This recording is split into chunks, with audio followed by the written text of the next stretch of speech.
ನಮಸ್ಕಾರ. ಎಸ್ ನ್ಯೂಸ್ಗೆ ಸ್ವಾಗತ. ನಾನು ಎಸ್ ದೇವೇಂದ್ರಗೌಡ. ಇಂದಿನ ಮುಖ್ಯಾಂಶಗಳು. ನೋಡುಗರ ಕಣ್ಣನ್ನು ತೇವಗೊಳಿಸಿ ಗಮನ ಸೆಳೆದ ರಮಾಬಾಯಿ ಅಂಬೇಡ್ಕರ್ ನಾಟಕ. ಬಳಗನೂರು ಕ್ರಾಸ್ ಅಂಬೇಡ್ಕರ್ ನಾಮಫಲಕಕ್ಕೆ ಕೆಪಿಟಿಸಿಎಲ್ ಅಧಿಕಾರಿಗಳಿಂದ ಅವಮಾನ ಆರೋಪ.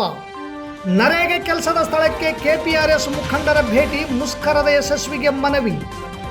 ಭಾರತದ ವೈದ್ಯಕೀಯ ಕ್ಷೇತ್ರವು ಕುಸಿತದ ಅಂಚಿನಲ್ಲಿದೆ, ಮಾಧ್ಯಮ ವರದಿಗಳಿಂದ ಬಹಿರಂಗ. ಅನ್ನ ಸುವಿಧಾ ಯೋಜನೆ ಸರಳೀಕರಣಕ್ಕೆ ನ್ಯಾಯಬೆಲೆ ಅಂಗಡಿ ಮಾಲೀಕರ ಪರವಾಗಿ ಜಿ ರಾಜಶೇಖರ್ ತುರ್ವಿಹಾಳ್ ಮನವಿ.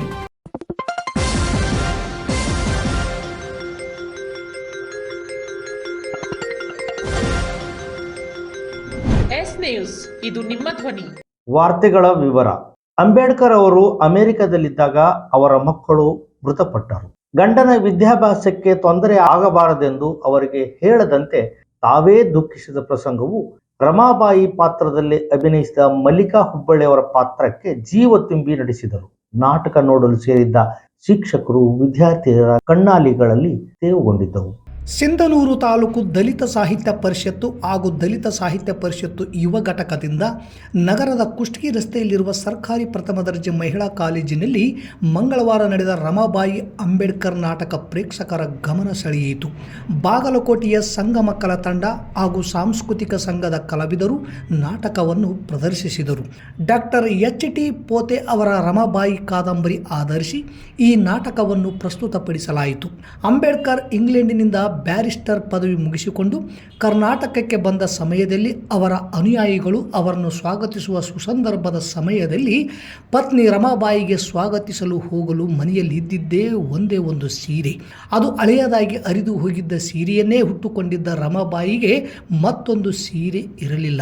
ಹರಿದ ಸೀರೆಯನ್ನೇ ಹುಟ್ಟುಕೊಂಡು ಹೋದರೆ ತಮ್ಮ ಪತಿಗೆ ಅವಮಾನ ಆಗಬಾರದೆಂದು ಭಾವಿಸಿ ಗಾಯಕ್ವಾಡ್ ಮಹಾರಾಜರು ಗೌರವದಿಂದ ನೀಡಿದ ವಸ್ತ್ರವನ್ನೇ ಉಟ್ಟುಕೊಂಡು ಸ್ವಾಗತ ಕಾರ್ಯಕ್ರಮಕ್ಕೆ ಹೋಗುವ ದೃಶ್ಯವಂತೂ ನೋಡುಗರ ಕರುಳು ಕಿವುಚುವಂತಿತ್ತು.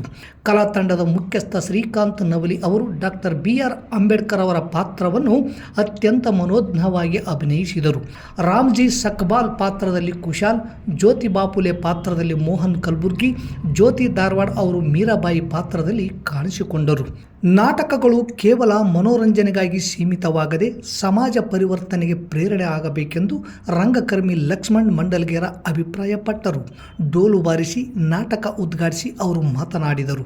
ಅಕ್ಕಮಹಾದೇವಿ ಮಹಿಳಾ ವಿಶ್ವವಿದ್ಯಾಲಯದ ಸ್ನಾತಕೋತ್ತರ ಕೇಂದ್ರದ ವಿಶೇಷ ಅಧಿಕಾರಿ ಪ್ರೊಫೆಸರ್ ಪಿ. ಕಣ್ಣನ್, ಸರ್ಕಾರಿ ಪ್ರಥಮ ದರ್ಜೆ ಮಹಿಳಾ ಕಾಲೇಜಿನ ಪ್ರಾಚಾರ್ಯ ಮಹಂತಪ್ಪ ಕೊಡಗಲಿ, ಹಿಂದುಳಿದ ವರ್ಗಗಳ ಕಲ್ಯಾಣ ಅಧಿಕಾರಿ ಲಿಂಗಪ್ಪ ಅಂಗಡಿ, ದಲಿತ ಸಾಹಿತ್ಯ ಪರಿಷತ್ತಿನ ಡಾಕ್ಟರ್ ಹುಸೇನಪ್ಪ ಅಮರಾಪುರ್, ಮಂಜುನಾಥ್ ಗಾಂಧಿನಗರ, ತಿಮ್ಮಪ್ಪ ಕಲ್ಮಂಗಿ, ಡಾಕ್ಟರ್ ಅರುಣ್ ಕುಮಾರ್ ಬೇರ್ಗಿ, ರಾಮಣ್ಣ ಹಿರೇಬೇರ್ಗಿ, ಮದಗಪ್ಪ ಭಂಡಾರಿ, ವೀರೇಶ್ ನಾಯಕ್ ಕನ್ನಾರಿ, ಗಾಂಧಿನಗರದ ಪಂಚಾಯತ್ ಅಭಿವೃದ್ಧಿ ಅಧಿಕಾರಿ ಹನೀಫ್ ಸೇರಿದಂತೆ ಅನೇಕರು ಉಪಸ್ಥಿತರಿದ್ದರು. ದಿಕ್ಕಿನಲ್ಲಿ ಹೆಜ್ಜೆ ಇಡಲಾದ ಈ ಮಜ್ಗಾರ್ ಕೋಆಪರೇಟಿವ್ ಕ್ರೆಡಿಟ್ ಸೊಸೈಟಿಯನ್ನು ಇಂದು ಧಾರವಾಡದಲ್ಲಿ ಉದ್ಘಾಟಿಸಲು ಹೆಮ್ಮೆ ಆಗುತ್ತದೆ. ಈ ಸೊಸೈಟಿಯ ಚೇರ್ಮನ್ ಆಗಿ ಪರಶುರಾಮ್ ಎನ್ ಪವಾರ್, ಮ್ಯಾನೇಜರ್ ಆಗಿ ಯಲ್ಲಪ್ಪ ಹೊಂಗಲ್ ಅವರು ಉತ್ತಮ ಕೆಲಸ ಮಾಡುತ್ತಾ ಸೊಸೈಟಿಯ ಕಟ್ಟಡವನ್ನು ಕಟ್ಟಿಸಲು ತೀರ್ಮಾನ ಮಾಡಿದ್ದಾರೆ. ಮಹಾನ್ ಚೌಡಾರಿಕೆರೆಯ ಆಂದೋಲನ ಸೇರಿದಂತೆ ಎಲ್ಲ ಹೋರಾಟಗಳಲ್ಲಿ ನಮ್ಮೊಟ್ಟಿಗೆ ಭಾಗಿಯಾಗಿದ್ದಾರೆ. ಅವರಿಗೆ ನಾನು ಈ ಸಂದರ್ಭದಲ್ಲಿ ಅಭಿನಂದನೆ ಹೇಳುತ್ತೇನೆ. ಲಡಾಯಿ ಕೊಡೆ ಬೆಂತ ಲಕ್ಷ್ಮಣ, ನಿನ್ ಸೂರ್ಯ ಇಡೀ ಜಗತ್ತಿಗೆ ಬೆಳಗಬೇಕು, ಹಂಗ ನೀನು ಬದುಕಬೇಕು. ಈ ಕತ್ತಿ ತುಂಬಿದ ಜಗತ್ತಿನ ನಿಂದನೆಗಳಿಗೆ ನೀನು ತಲೆ ಕೊಡಬೇಡ. ಈ ಕತ್ತಿ ತುಂಬಿದ ಜಗತ್ತಿಗೆ ನೀನು ಬೆಳಕಾಗಬೇಕು, ಬೆಳಕಾಗಬೇಕು. ಬಾಬಾ, ನನ್ನ ಕನಸುಗಳು ದಣಿಬಹುದು, ಆದ್ರೆ ನಾನು ಯಾವತ್ತೂ ದಣಿಯೋದಿಲ್ಲ ಬಾಬಾ. ಬಾಬಾ, ಎಂತ ಕಠಿಣ ಪರಿಸ್ಥಿತಿ ಬಂದ್ರು ನಾನು ಎಂದೂ ಕರಗದ ಕಲ್ಲು ಬಂಡೆ ಅಂತ ಮುಂದುವರಿತೀನಿ ಬಾಬಾ, ಮುಂದುವರಿತೀನಿ. ಮುಂದೊಂದಿನ ಈ ಜಗತ್ತು ನಿನಗ ಜ್ಞಾನ ಸೂರ್ಯ, ಕ್ರಾಂತಿ ಸೂರ್ಯ ಅಂತ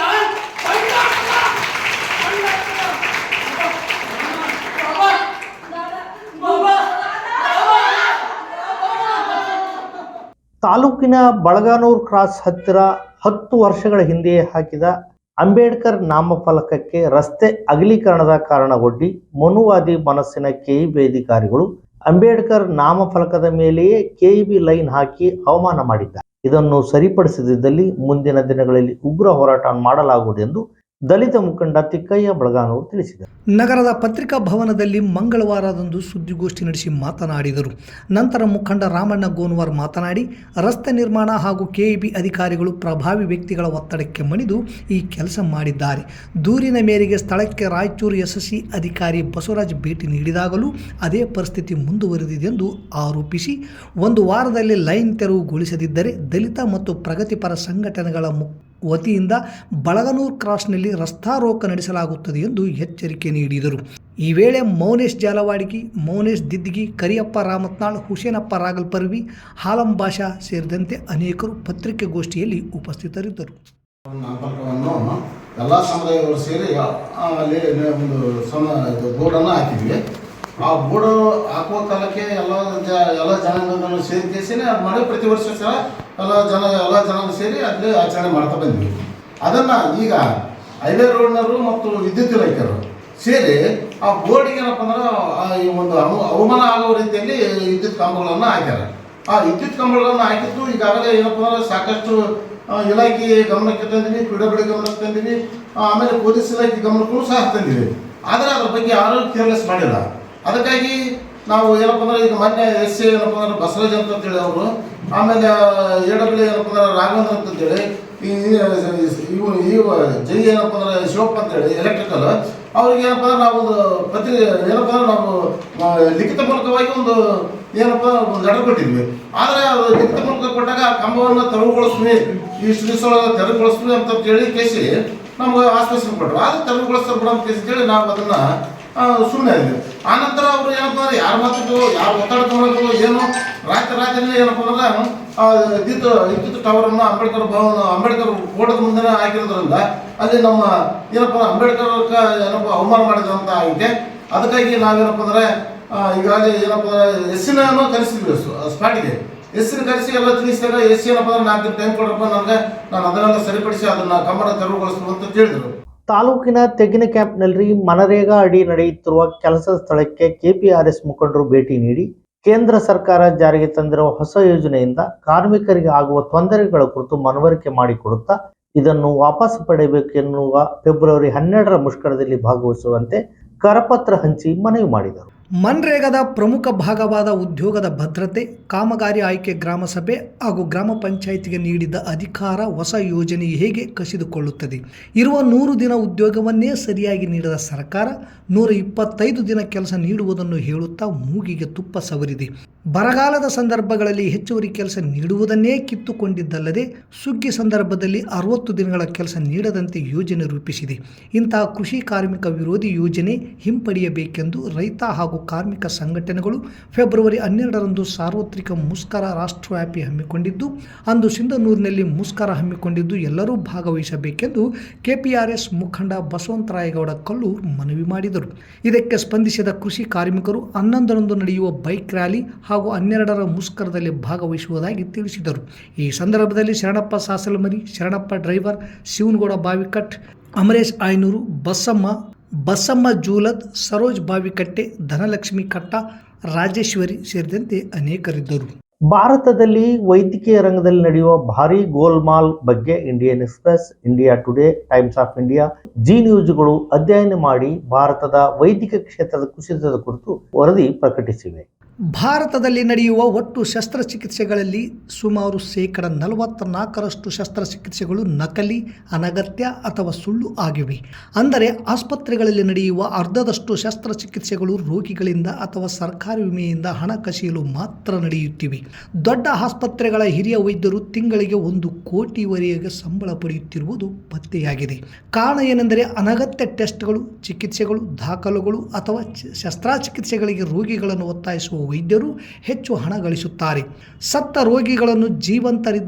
ಸತ್ತ ರೋಗಿಗಳನ್ನು ಜೀವಂತವಾಗಿದ್ದಾರೆಂದು ತೋರಿಸಿ ಚಿಕಿತ್ಸೆ ನೀಡಿದಂತೆ ತೋರಿಸಿ ಹಣ ವಸೂಲಿ ಮಾಡಲಾಗಿದೆ.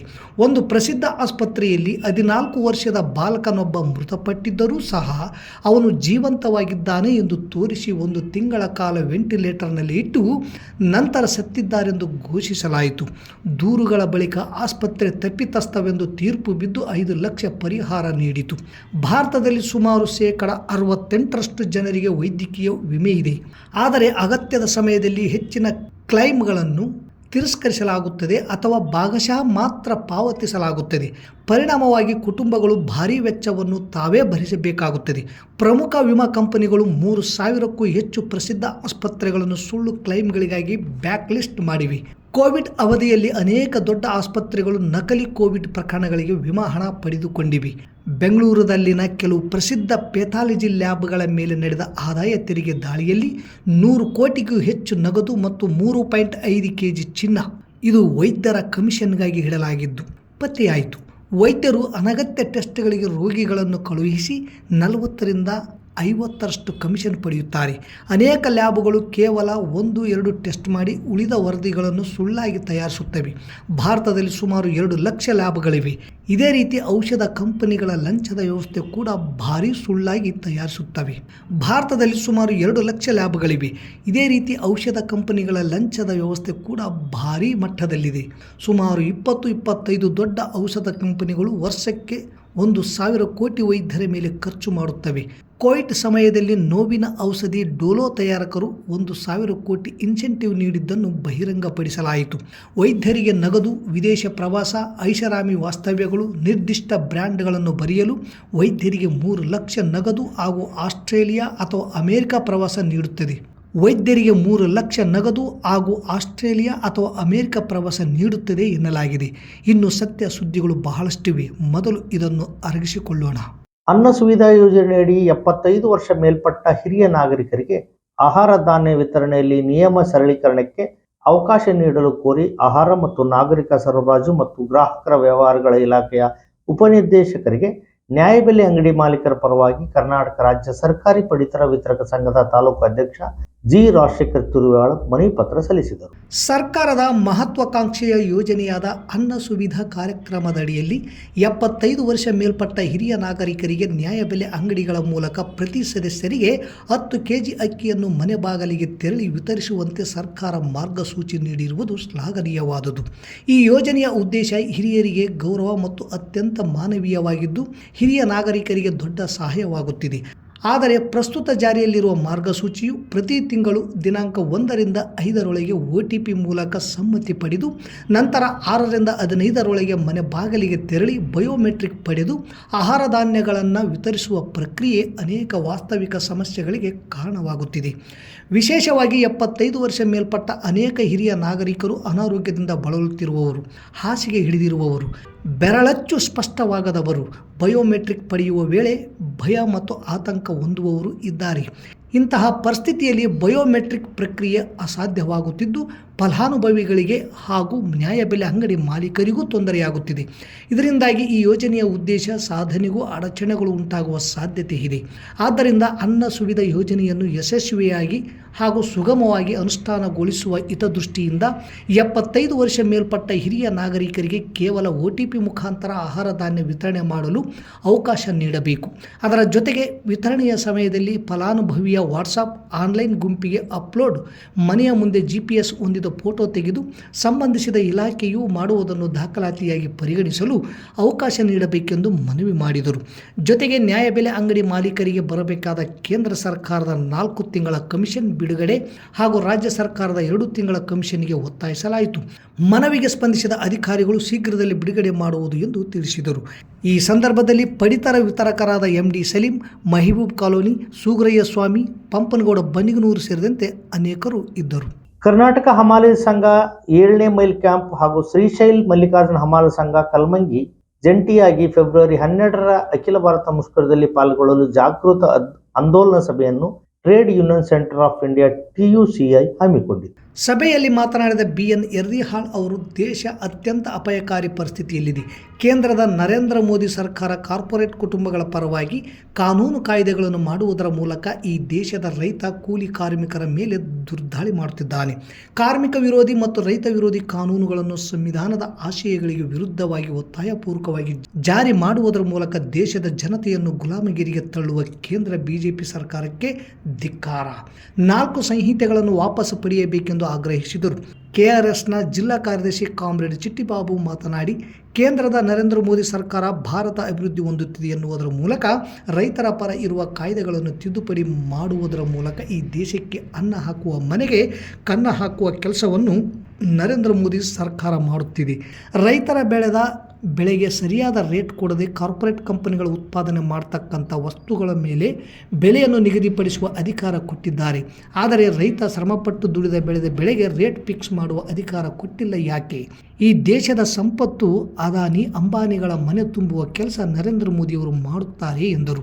ಈ ಹಿಂದೆ ಮಹಾತ್ಮ ಗಾಂಧಿ ರಾಷ್ಟ್ರೀಯ ಉದ್ಯೋಗ ಖಾತ್ರಿ ಯೋಜನೆಯಿಂದ ದೇಶದ ಗ್ರಾಮೀಣ ಜನತೆಗೆ ಕೆಲಸ ಸಿಗುತ್ತಿತ್ತು. ಆದರೆ ಈಗ ಆ ಕಾಯ್ದೆಯನ್ನು ವಿಬಿಜಿ ರಾಮ್ಜಿ ಎಂದು ಬದಲಾವಣೆ ಮಾಡಿ ಕೆಲಸವನ್ನು ಕಿತ್ತಿಕೊಳ್ಳುತ್ತಿದ್ದಾರೆ. ಗ್ರಾಮೀಣ ಜನತೆಯ ಮೇಲೆ ನಡೆಯುವ ದುರ್ದಾಳಿಯಾಗಿದೆ. ಕೇಂದ್ರ ಸರ್ಕಾರ 60% ಹಾಗೂ ರಾಜ್ಯ ಸರ್ಕಾರ 40% ಕೂಲಿ ಹಣ ನೀಡಬೇಕಾಗಿದೆ. ಈ ಎರಡು ಸರ್ಕಾರದ ನಡುವೆ ತಿಕ್ಕಾಟ ನಡೆದಿದೆ. ದೇಶದ ದುಡಿಯುವ ಜನತೆ ಅಪಾಯದಲ್ಲಿದ್ದಾರೆ ಎಂದು ಕಾಮ್ರೇಡ್ ರಮೇಶ್ ಪಾಟೀಲ್ ಮಾತನಾಡಿದರು. ಈ ಸಂದರ್ಭದಲ್ಲಿ ಸಿಪಿಐಎಂಎಲ್ ಮಾಸ್ ಲೈನ್ ತಾಲೂಕು ಕಾರ್ಯದರ್ಶಿ Yallappa Chikkabergi, Megharaj Nayak, Sharanegowda Kalmangi, Basavaraj Kalmangi, Basappa Kadabur 7 mile camp, Irpanna 7 mile, Nirupadi 7 mile camp ಸೇರಿದಂತೆ ಇನ್ನಿತರೆ ಹಮಾಲಿ ಕಾರ್ಮಿಕರು ಭಾಗವಹಿಸಿದ್ದರು. ಪ್ರಪ್ರಥಮ ಬಾರಿಗೆ 51 ಜೋಡಿ ಸಾಮೂಹಿಕ ವಿವಾಹ ಕಾರ್ಯಕ್ರಮ ಕರ್ನಾಟಕ ರಾಜ್ಯ ಛಲವಾದಿ ಮಹಾಸಭಾ ಸಿಂಧನೂರು ತಾಲೂಕು ಘಟಕದಿಂದ ಹಮ್ಮಿಕೊಳ್ಳಲಾಗಿದೆ. ತಥಾಗತ ಗೌತಮ್ ಬುದ್ಧರ 2570ನೇ ವರ್ಷದ ಜಯಂತಿ, ವಿಶ್ವಗುರು ಬಸವಣ್ಣನವರ 892ನೇ ಜಯಂತಿ, ವಿಶ್ವ ಮಾನವ ಮಹಾನ್ ಮಾನವತಾವಾದಿ ಭಾರತ ರತ್ನ ಸಂವಿಧಾನ ಶಿಲ್ಪಿ ಡಾಕ್ಟರ್ ಬಾಬಾ ಸಾಹೇಬ್ ಅಂಬೇಡ್ಕರ್ ಅವರ 135ನೇ ವರ್ಷದ ಜಯಂತಿಯ ಅಂಗವಾಗಿ ಏಪ್ರಿಲ್ 20ರಂದು ಸಿಂಧನೂರು ನಗರದ ಯಲ್ಲಮ್ಮದೇವಿ ದೇವಸ್ಥಾನದ ಹತ್ತಿರ ಇರುವ ಯಮನೂರಪ್ಪ ದರ್ಗಾದ ಆವರಣದಲ್ಲಿ ಪ್ರಪ್ರಥಮ ಬಾರಿಗೆ 51 ಜೋಡಿ ಸಾಮೂಹಿಕ ವಿವಾಹ ಕಾರ್ಯಕ್ರಮ ಕರ್ನಾಟಕ ರಾಜ್ಯ ಛಲವಾದಿ ಮಹಾಸಭಾದಿಂದ ಹಮ್ಮಿಕೊಳ್ಳಲಾಗಿದೆ. ವರನಿಗೆ 21 ವರ್ಷ, ವಧುವಿಗೆ 19 ವರ್ಷ ಕಡ್ಡಾಯ. ಬಾಲ್ಯ ವಿವಾಹ ಹಾಗೂ ಮರುಮದುವೆಗೆ ಅವಕಾಶವಿಲ್ಲ. ನೋಂದಣಿಗೆ ವಧುವರರ ಹಾಗೂ ತಂದೆ ತಾಯಿಗಳ ಆಧಾರ್ ಕಾರ್ಡ್ ಪ್ರತಿ, SC/ST ಪ್ರಮಾಣ ಪತ್ರ, ಶಾಲಾ ದೃಢೀಕರಣ ಪತ್ರ, ಇತ್ತೀಚಿನ 2 ಭಾವಚಿತ್ರಗಳು, ವೈದ್ಯರಿಂದ ಪಡೆದ ವಯಸ್ಸಿನ ಪ್ರಮಾಣ ಪತ್ರ ಸಲ್ಲಿಸಬೇಕು. ಪರಿಶಿಷ್ಟ ಜಾತಿ ಮತ್ತು ಪರಿಶಿಷ್ಟ ಪಂಗಡ ಜನಾಂಗದ ನವ ವಿವಾಹಿತರಿಗೆ ಸಮಾಜ ಕಲ್ಯಾಣ ಇಲಾಖೆಯಿಂದ ಬರುವ 50,000 ಪ್ರೋತ್ಸಾಹ ಧನವನ್ನು ನಮ್ಮ ತಾಲೂಕು ಸಮಿತಿ ವತಿಯಿಂದ ಒದಗಿಸಿಕೊಡಲಾಗುವುದು. ಎಲ್ಲ ದಾಖಲೆಗಳೊಂದಿಗೆ ಮಾರ್ಚ್ 30ರೊಳಗಾಗಿ ನೋಂದಾಯಿಸಿಕೊಳ್ಳಬೇಕು. ಹೆಚ್ಚಿನ ಮಾಹಿತಿಗಾಗಿ ವೀರೇಶ್ ಅಂಚಿನಾಳ್ಕೆ 8150978739, ಅಂಬಣ್ಣ ಮಲ್ಲಾಪುರ್ 7892044673, ಮಾರ್ಯಪ್ಪ ರಾಮತ್ನಾಳ್ 9972608686, ಕುಬೇರಪ್ಪ ಕೆ ಹೊಸಳ್ಳಿ 9740372141, ಶರಣಪ್ಪ ಸೋಮನಾಳ್ 8105790717 ಇವರನ್ನು ಸಂಪರ್ಕಿಸಬಹುದು. ಮತ್ತೊಮ್ಮೆ ಮುಖ್ಯಾಂಶಗಳು. ನೋಡುಗರ ಕಣ್ಣನ್ನು ತೇವಗೊಳಿಸಿ ಗಮನ ಸೆಳೆದ ರಮಾಬಾಯಿ ಅಂಬೇಡ್ಕರ್ ನಾಟಕ. ಬಳಗನೂರು ಕ್ರಾಸ್ ಅಂಬೇಡ್ಕರ್ ನಾಮಫಲಕಕ್ಕೆ ಕೆಪಿಟಿಸಿಎಲ್ ಅಧಿಕಾರಿಗಳಿಂದ ಅವಮಾನ ಆರೋಪ. ನರೇಗೆ ಕೆಲಸದ ಸ್ಥಳಕ್ಕೆ ಕೆಪಿಆರ್ಎಸ್ ಮುಖಂಡರ ಭೇಟಿ, ಮುಷ್ಕರದ ಯಶಸ್ವಿಗೆ ಮನವಿ. ಭಾರತದ ವೈದ್ಯಕೀಯ ಕ್ಷೇತ್ರವು ಕುಸಿತದ ಅಂಚಿನಲ್ಲಿದೆ, ಮಾಧ್ಯಮ ವರದಿಗಳಿಂದ ಬಹಿರಂಗ. ಅನ್ನ ಸುವಿಧಾ ಯೋಜನೆ ಸರಳೀಕರಣಕ್ಕೆ ನ್ಯಾಯಬೆಲೆ ಅಂಗಡಿ ಮಾಲೀಕರ ಪರವಾಗಿ ಜಿ ರಾಜಶೇಖರ್ ತುರ್ವಿಹಾಳ್ ಮನವಿ. ಇಲ್ಲಿಗೆ ವಾರ್ತಾ ಪ್ರಸಾರ ಮುಕ್ತಾಯವಾಯಿತು. ನಿರಂತರ ಸುದ್ದಿಗಾಗಿ ವೀಕ್ಷಿಸಿ ಎಸ್ ನ್ಯೂಸ್. ಇದು ನಿಮ್ಮ ಧ್ವನಿ. ನಮಸ್ಕಾರ.